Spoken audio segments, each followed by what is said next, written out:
Welcome to the Private Corporate Counsel Podcast. My name is Tee Persad. I'm a lawyer, business consultant, and mediator with Private Corporate Counsel, a law firm in Florida. Today on our podcast, we have the pleasure of interviewing Doug Foreman. Doug is the CEO of Fringe Benefit Plans, Inc., a Florida company focused exclusively on helping businesses and the entrepreneurs who run those businesses help with employee retention, growth and development, and benefits by providing additional resources to companies that help retain employees, help deal with employee security, and financial security, that is, and helping companies retain the types of employees that they need to make their business successful. Doug, welcome. Thank you, T. It's a pleasure to see you. I know that you and I have known each other for a little while, although I'm not quite sure exactly how we bumped into each other. I'm sure it was a networking event or something of that sort. But we've had the opportunity to work together on other organizational issues, and we've actually crossed paths, although not directly, because you are one of the directors for the Manufacturers Association of Central Florida, and I am one of the District Export Council members for the Central Florida region, primarily focused on helping manufacturers export goods and services from the United States. And so we have opportunities to collaborate in interesting ways.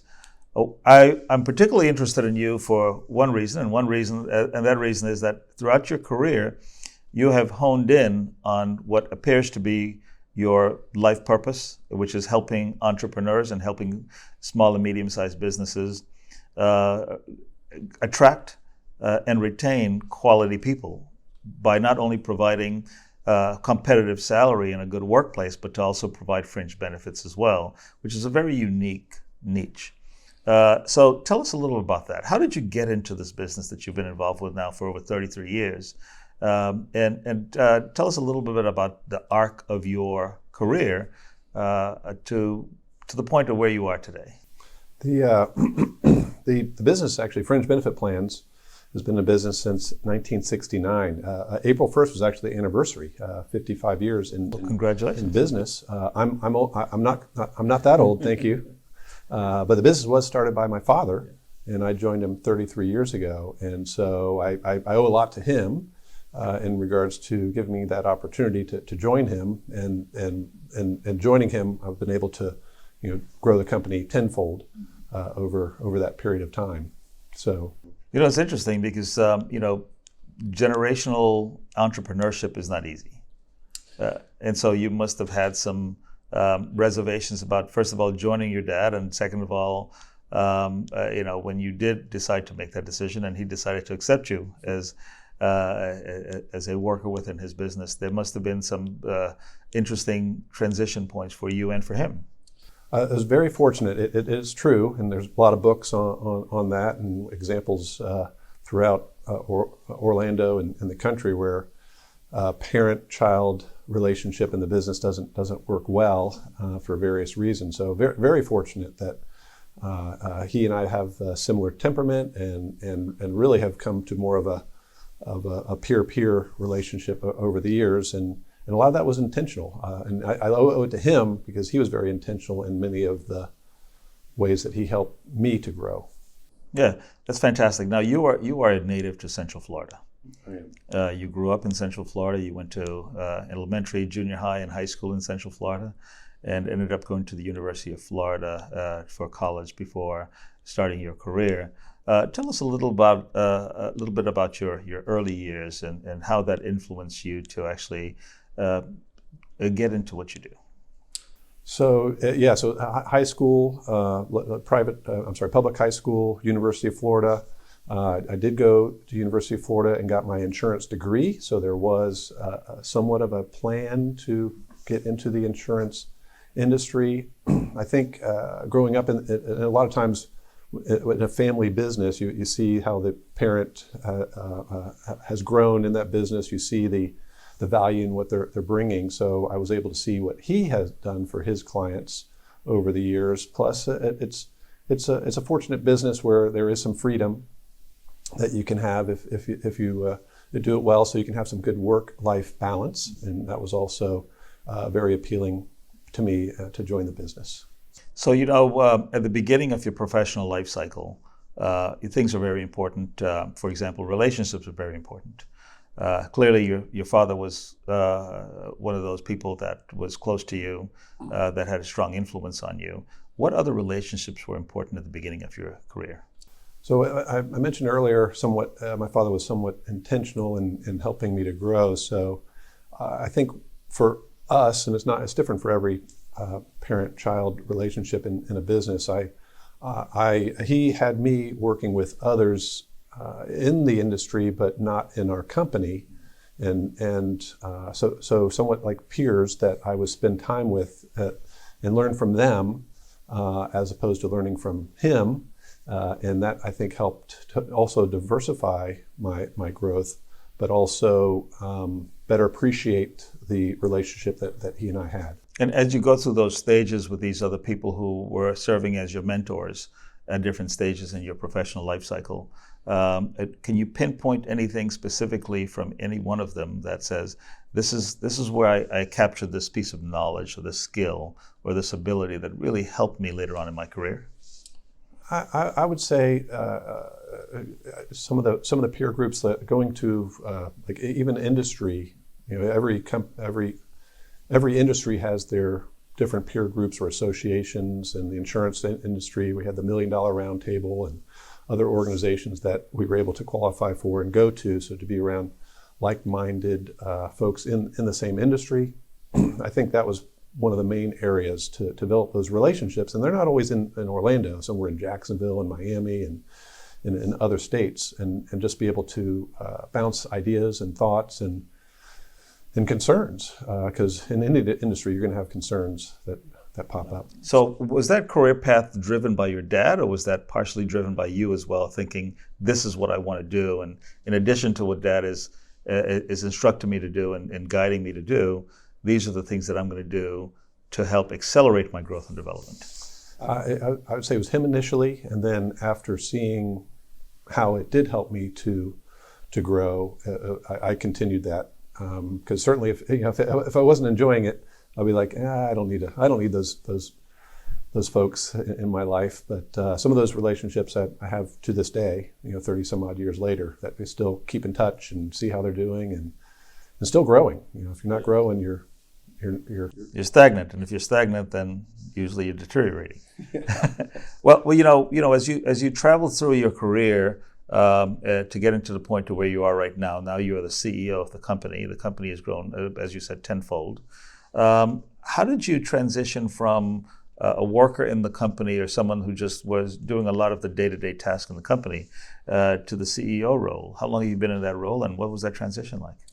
So initially it was really just being basically in a sales role and learning the industry and learning the products. Our industry, like many, it's complicated. There's a lot of moving parts, a lot of details, and so it takes time just to learn those and retain them over the years. So I think it was just over that period of time, gathering that information, sales, showing that I was able to build those relationships and help grow the company, and then I'd say it's about 15 or 18 years ago, we did a formal transition of the business where I was 100% owner and he was an employee. So we kind of switched roles a little bit in that regard. Interesting transition.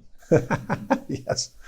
And then I was not, I would say initially I was not what I would call a terrific leader, and that also took some time.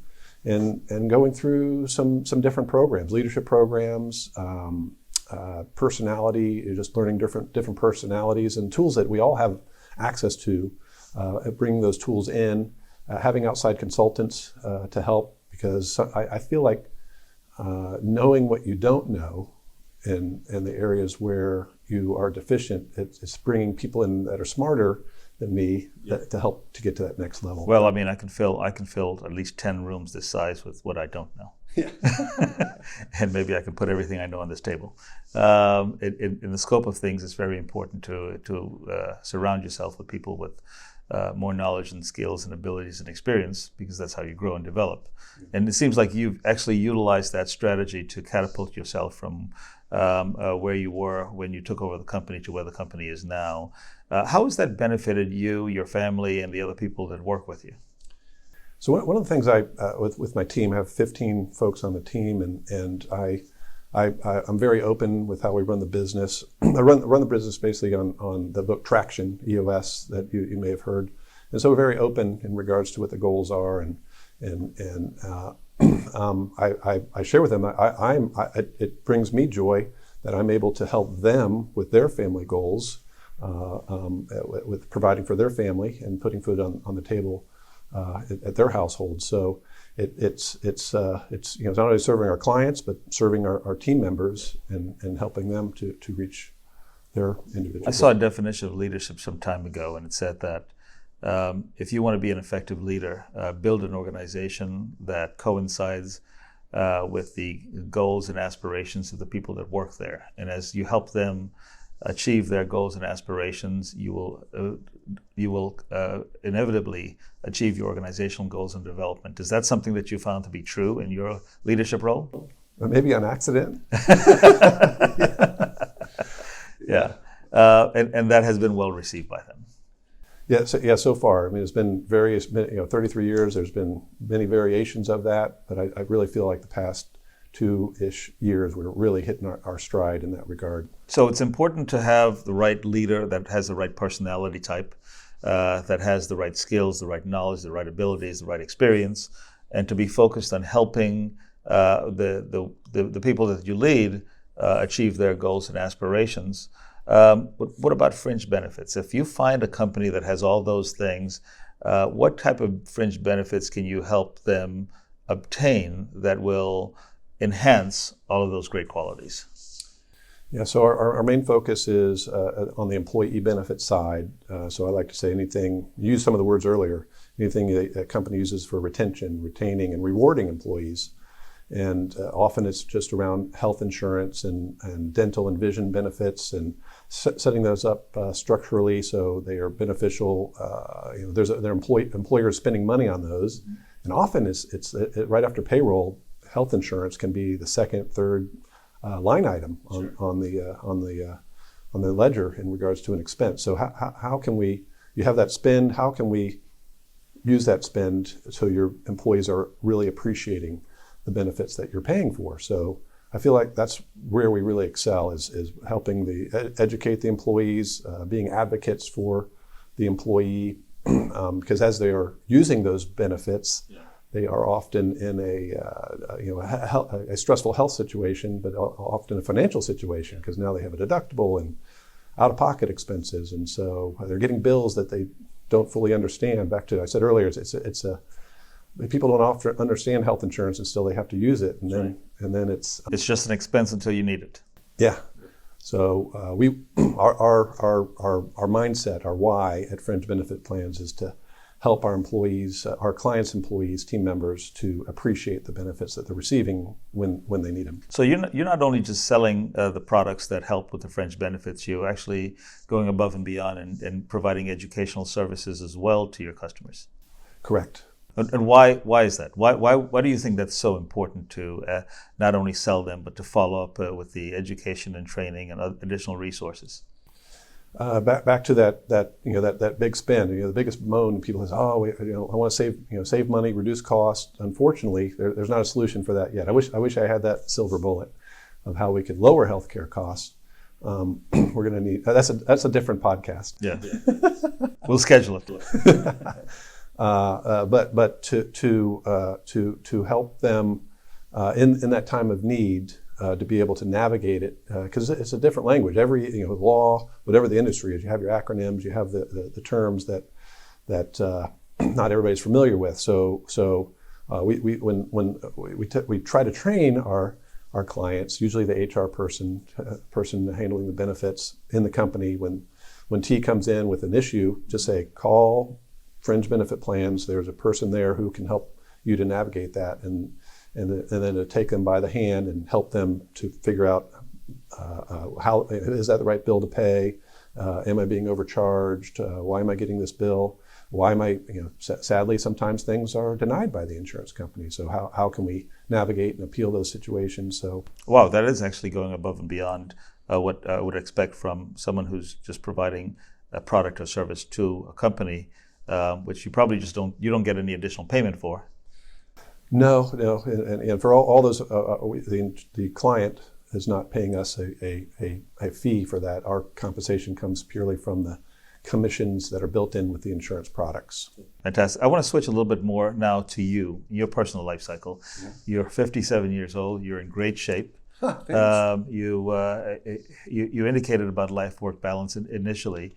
How important is it for you to maintain prime in your physical, personal life, and as it relates to your business?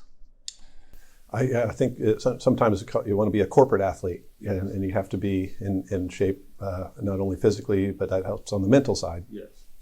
So I think life balance is important to have some. I've always had, unfortunately, with my wife Cherie and the kids, we've tried to instill that with them. Is you need to keep moving, and a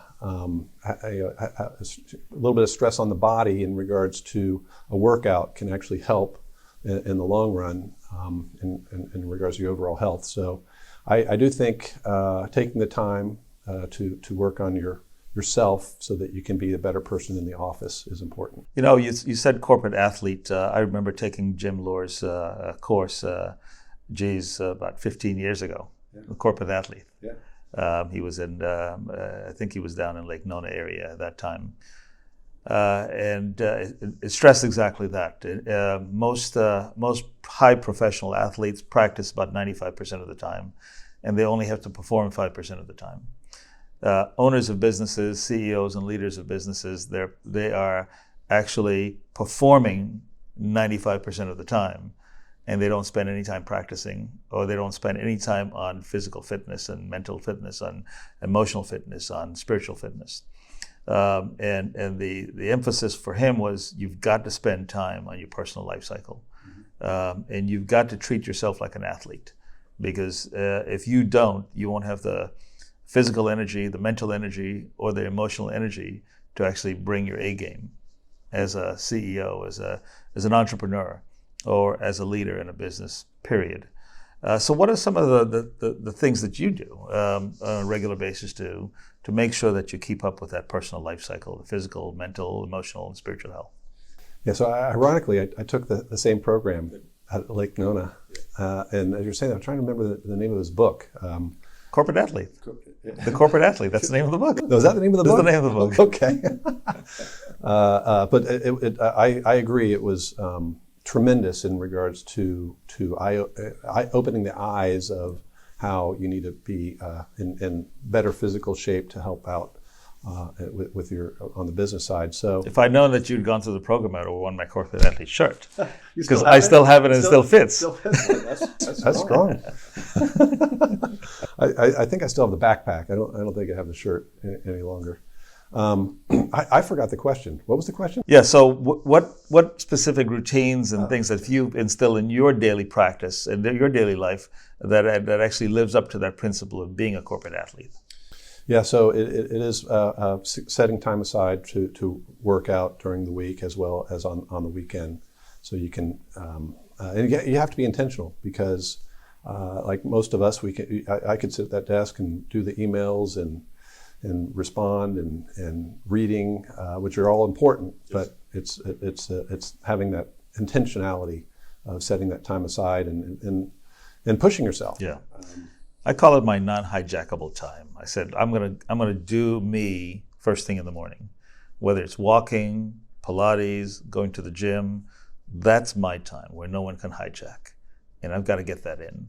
That not only helps me with my physical health, certainly helps with my mental health and my emotional health as well, because it helps me ground myself early in the morning. And sometimes in the afternoon, I get off of work and I said, I'm going to go take the dog for a walk. Mm-hmm. That's important.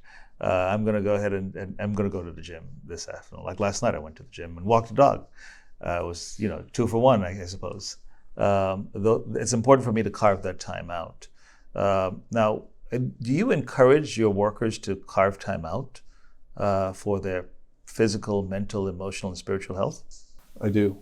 Yeah. And how do you do that? And what kind of responses did you get? We strongly encourage them to take time off. We actually have an unlimited PTO policy at the company with proper notice, et cetera. And interesting, I'd say it's never been abused. And we actually have had to, with some of the team members, we've had to say, all right, you have to go. I want you to just take a full week, even if you're at home, whatever it is. Just want you to unplug. Because most of them, most will just take a day here, a day, 4-day weekend, but to take a full week. So encourage them to have that time. Encouraging them if they, with the health insurance plan, there's opportunities for gym wellness benefits that they can take advantage of. I'd like to see them do more of that. Yeah. But that's harder. It's a difficult conversation, isn't it? Yeah, it's like you need to get to the gym more. No, that doesn't go over. No, it doesn't go over. No, it doesn't go over. So you got to figure out some way to, was it Coach Wooten that said, I coach basketball, but I'm really teaching life skills through basketball. Yeah. Yeah. And you're almost like a coach when you are a CEO of a company. Coach, sometimes feel like a parent. Yeah, of course, yeah. So your personal life cycle is very important. Obviously, it has a strong impact on your business. If you're not taking care of your physical body, your mental health, your emotional health, and your spiritual health, then it's kind of difficult to focus 100% on your business when you're there. What about your relationship? You've been married now for quite a while. Mm-hmm. How long have you been married now? Be 32 years this year. 32 years. So is it fair to say that you are in prime in your relationship with your wife? I think we're in a very, very good spot. And how important is that for you in your ability to focus on what needs to be focused on in your business? I think that's really very important. And whether it's a spouse or other social relationships you have, that I think it's important that they have that social aspect to be well-rounded, but extremely important because we've all seen that when things there's distractions in the home or with the relationships, they can also be a distraction in the workplace. They can actually derail your entire business. Yeah. As you travel through your relationship life cycle with your wife and travel down that road together, you guys get into prime together, and then you get into your personal life cycles where you're transitioning at the same time. Are you giving thought to that transition from working to the next phase? Have you been in on some of our conversations recently? Probably. Yeah, well, it's getting close to that time. She and I are similar age. We've had those discussions. We have 3 kids, 2 out, 1 still in college, and so it's like, all right, let's get to that. That's kind of like the next milestone is all three launched, if that's the right term. Sure. And then we've had some preliminary conversations about it, but nothing is set in stone. Again, I mean, your dad was intentional. You're pretty intentional in your daily life, so I imagine that this is something that you and your wife are going to be pretty intentional about. It'd be interesting to follow your mind path and her mind path as you actually go through that process. Now, jumping from your personal life cycle to your relationship life cycle to your family life cycle, dealing with your children. You mentioned that you still have 1 in college. How challenging has it been to raise your kids and to maintain that cohesive family environment and help them navigate through their life cycles and collectively your family life cycle while you run your business? I've been very fortunate in that regard, and probably also one of the reasons I chose this industry is that there is the ability to have more freedom, and so we've been fortunate to be able to take many, with just the 5 of us, family trips to build memories and help them to grow and build those relationships. It's very blessed in that regards, that all three seem to be on a good path, and God willing, can continue on. So I probably just got lucky in that regard, that my wife and I were very similar in the way we wanted to raise our children, and fortunate that we were able to take that time to spend time with them. When my daughter was 13, she's 35 now. When she was 13, I think I remember being around the table playing Monopoly, and me saying to all the kids, as a parent, your number one goal is to make sure that your kids are smarter than you are, have more abilities than you do, have more skills than you do, and have the possibility of the brightest future. And I remember my daughter looking me dead in the eye and goes, "Dad, you accomplished that a few years ago." So helping your kids grow and develop and actually get through that process, where they can become self-supporting, contributing adults in a constructive way is very important. And balancing that with your business operations and leadership and responsibilities, it must not have been very easy. What are some of the challenges that you faced when those things conflict? I would say, part of your talking earlier about how do you grow and help self-improve, and all these various books that laundry list of books over the years. But I remember one of the books was talking about bracketing, and it's like, all right, it's just like we're in March. It's March Madness right now. Which one is going to win? But for the bracketing in your life, it's like you got the choice. You got these two events coming up. Which one is going to be? Which one is going to be help you to win in the end? And so there's been some tough brackets over the years, but I feel like choosing family has been one of the primary ones when it comes to that in the business. So it's again, being intentional. We can all get caught up in our business world, but in the long run, what is going to be the most important? Yeah. So, your dad, as part of this family life cycle issue, your dad and your mom, how did you balance that relationship with them, the relationship with your wife, the relationship with your family, and the relationship with the business? That's a lot, especially when you are taking over a business that your dad founded and developed and spent 20 years of his life before you started working there, growing and developing. How did you balance those things?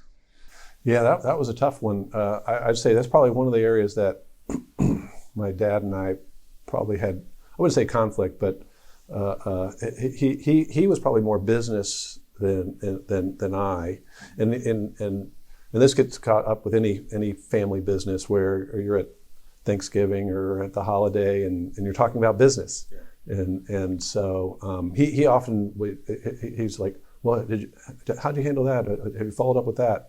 And he'd bring those things up when we're in the social setting or the family time, and I was more of like, well, let's talk about that later. Let's talk about family. And so it was never really a conflict, but I was trying to push more towards family time and not have those conversations at that. He probably thought, I can connect with you stronger on this basis, and let me do that. Yeah. And where your philosophy was completely the opposite. What about your mom? Did your mom work in the business at all? No, she did not. And your wife doesn't work in the business either? She did.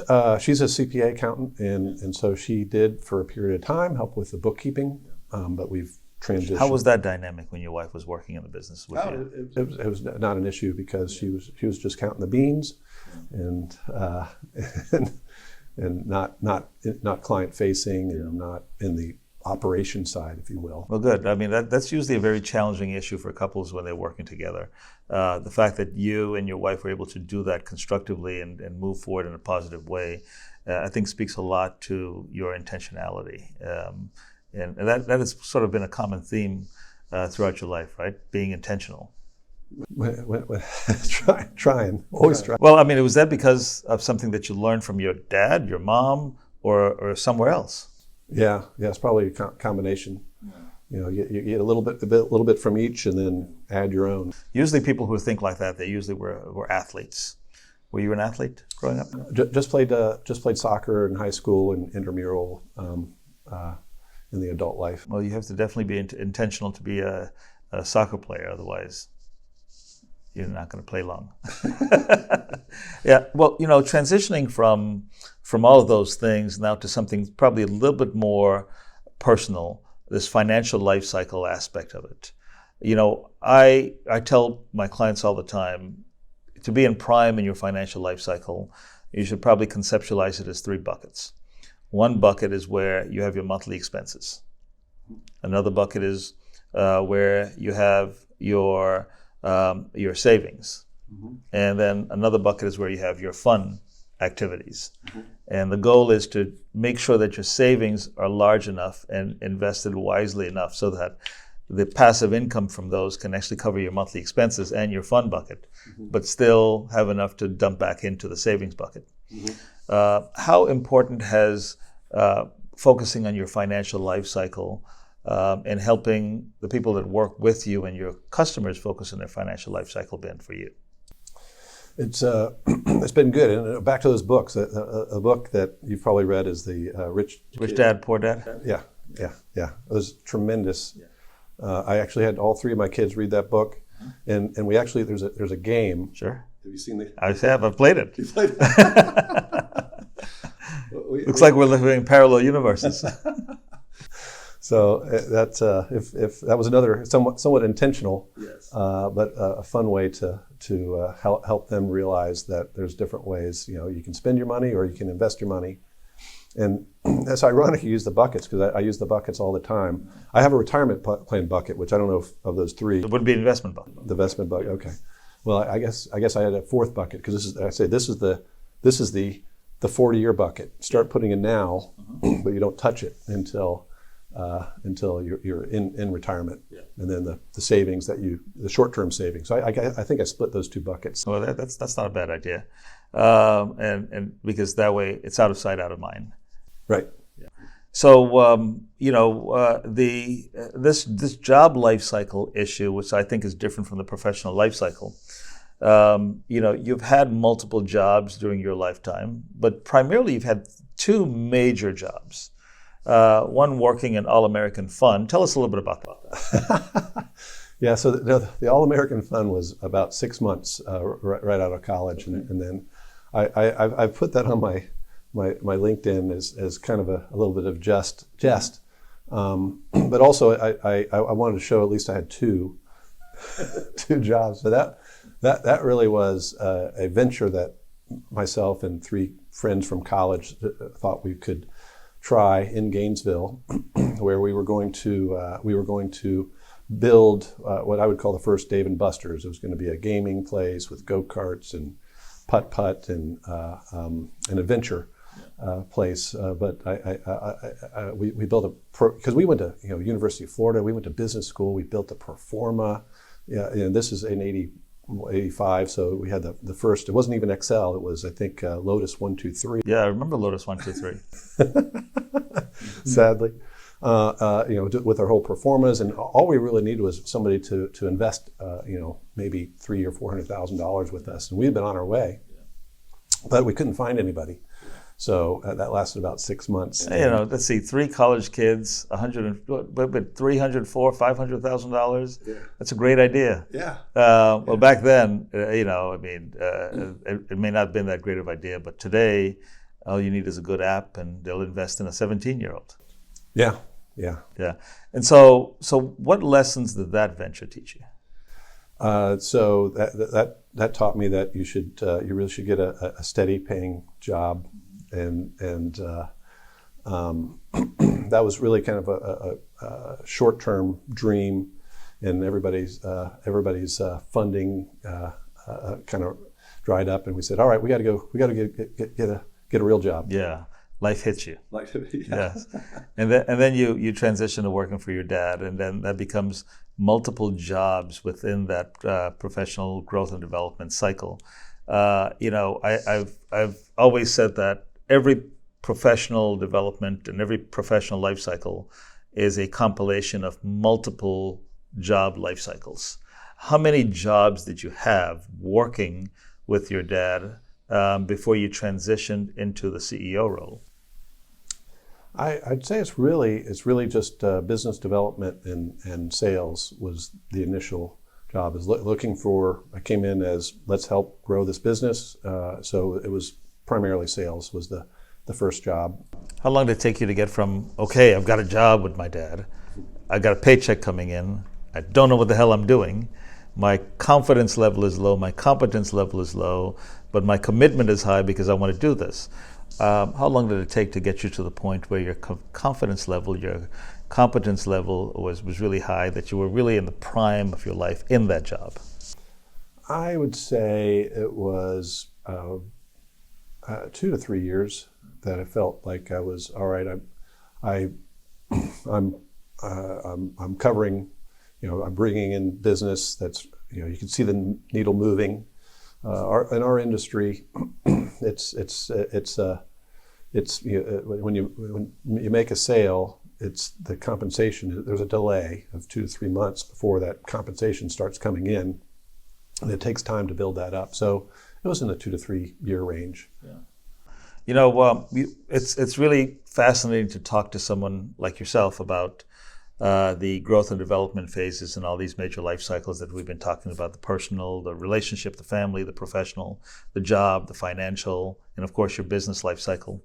And sometimes we don't spend enough time to think about the emotional effect of going through these stages. And how they actually impact us. And I don't mean negative emotional effect, because that's certainly part of it. There's a lot of positive emotional effects as well.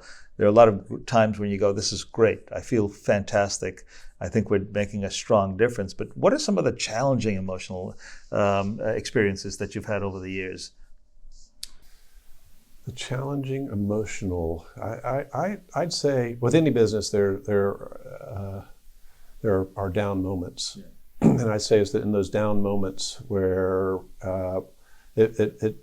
sometimes it's just the emotion of we do the health insurance, life insurance. It's losing a friend who's a client, whether that's where they might have passed, or I get emotional about it's just the life cycle. You're wonderful. You've been with a client for 20 whatever years, and then they have their moment of opportunity where they sell their business. Yeah. And so that can be emotional, and you feel a little down because you're hopefully not losing a friend. Yeah, it's almost like a loss, as in a relationship breakup or something like that, and there's some grieving there. Yeah. What about the pandemic? How did that affect how you viewed business? Yeah, that was those were very trying times. I was probably pretty blue during that season of time, because in our business we are basically paid. Our compensation comes from the number of covered employees with one of our clients, and so come April of that year, it started in March. Probably April in that year is when our clients were, their business was slowing down, and so first thing they do is start saying, well, we got to cut our expenses. So they started letting employees go, and so what we do is we're helping our clients onboard as well as terminate or take the employees off of the plan. And so we spent the first 2-3 months of let's help this company get 30 employees off of their plan. Had one client who went from 130 down to like 20 employees during that period of time. What an impact. But that's part of our role is to help. But then also our revenue was certainly going down. And so like most businesses, our revenue went down about 25 to, I can't remember, 35% at this point. So then, of course, the PPP money came, and then they said, well, we got to get all those employees back. So then we helped bring them all back on. So we heard the term essential. I feel we were very essential because we were providing that service for our clients as they went through that process, and our income dipped That said, it was probably, and we were very fortunate in regards to some of the technology we were using with online enrollment systems, even for a 10, 20 person employee group. And we had talked to clients about it, and they're like, hey, our team don't need that. They like paper. They're not going to use that technology. But we onboarded. That was our biggest year of onboarding new clients. And interesting. And a lot of those clients we never met in person because we were just doing it via Zoom and setting up the systems and doing their open enrollment 6 feet apart or via Zoom. So at the end of the year, it was actually, we ended up that year higher revenue than the previous year. We talked just now about the transition issues that you dealt with during COVID and after COVID. You're transitioning from going to where you are right now into the next phase. What does the next phase look like for Fringe Benefit Plans? Next phase is still on a growth trajectory. We have myself plus 2 producers now, so really focusing on new opportunities. We said earlier, if you're not growing, you're stagnating and then you're dying. Yes, of course. So still in the growth mode. I actually have another seasoned producer that's going to be joining us next month. So looking to grow the business through bringing additional folks, sales folks, producers on, and having. I feel like I mentioned earlier, the past 2 years, the team I have there is really set up for growth to be able to onboard new clients and be able to service them well without too much pressure on them or loss of service. Well, will you be looking at transitioning to your children, maybe? Well, that transition. So I've mentioned that to them. We all want our kids. You said earlier, you want your kids to do well and be happy, and that's what I wish for them. But so far, none have shown an interest. I had them all work in the business, different summer internships and stuff, and they all 3 said, Dad, this is kind of boring. What you do is boring. It's like, what? Are you kidding? Sometimes boring is good. It can be. So far they're all on their own path, which I'm happy for them. Yeah.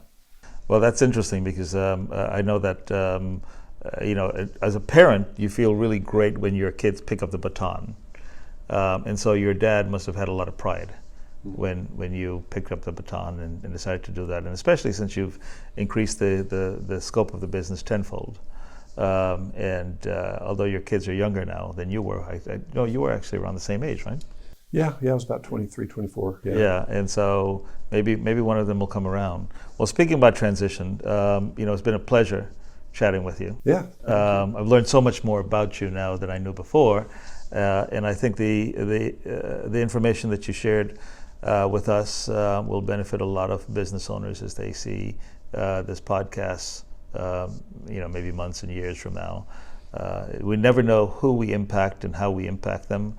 My guess is that listening to you will impact them in a positive way. Thank you so much, Doug. I hope so. Thank you, T. Appreciate the opportunity. Thanks again for joining us on the Private Corporate Counsel Podcast. We want to thank Doug Foreman for joining us today, the CEO of Fringe Benefit Plans. I am sure that the wisdom that he shared here with us today will benefit entrepreneurs from today onwards to years to come. We look forward to seeing you next time on the Private Corporate Counsel Podcast. Please continue to listen to our podcast to learn more. Contact us at 877-647-7887 or email us at info@pcc.law to learn more about the Private Corporate Counsel program and how we can help you and your business on your journey to success.